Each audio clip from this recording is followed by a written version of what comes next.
Kungenzekani uShwi avule iqembu elisha lesiqathamiya? Ngoba ngelele phamukele Mbule emakhaya kwesimanzonzo ethula khona indaba ayifika ngesikhathi. Mbule emakhaya-ke isikhathi masikanje kuthule iy'ndaba zokuthi sekhona amahemhemu okuthi kungenzekani uShwi avule iqembu elisha lesiqathamiya.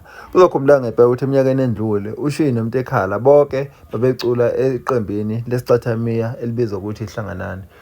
Basuka lapho bavula iqembu lamaskandi elibizwa ukuthi uMshwi noMtekhala. Emva kwalokho kube sekuba khona iy'ngxabano lapho kholele ekutheni ukuthi uMtekhala avule iqembu lakhe noShwi aphinde futhi avule iqembu lakhe. Emva kwale ngxabano kube sekubonakala uMtekhala ejwayele ukuhamba neHlanganani, uShwi kodwa sengabonakali kuleli qembu lesiqathamiya. Sekukhona ney'nsolo zokuthi kungenzeka nokuthi uShwi avule iqembu elisha lesiqathamiya. Ngizokufakela-ke la iqephu lapho khona uShwi ecula neqembu elisha elingaziwa, mase ukuthi uMtekhala ecula neqembu Ihlanganani. Mbule emakhaya-ke akuthathe uthathe nohlangothi siza ukuthi ngabe wena ucheme noMtekcry noma ucheme nekhehla lebhidi okuwuShwi.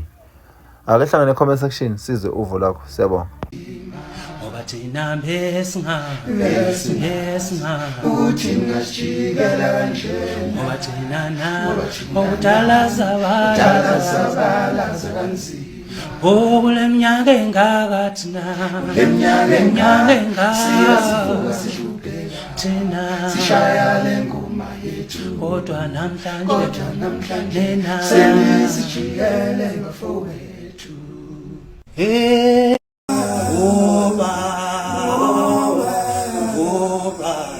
Ngoba ngingenamali wangala mina loyana,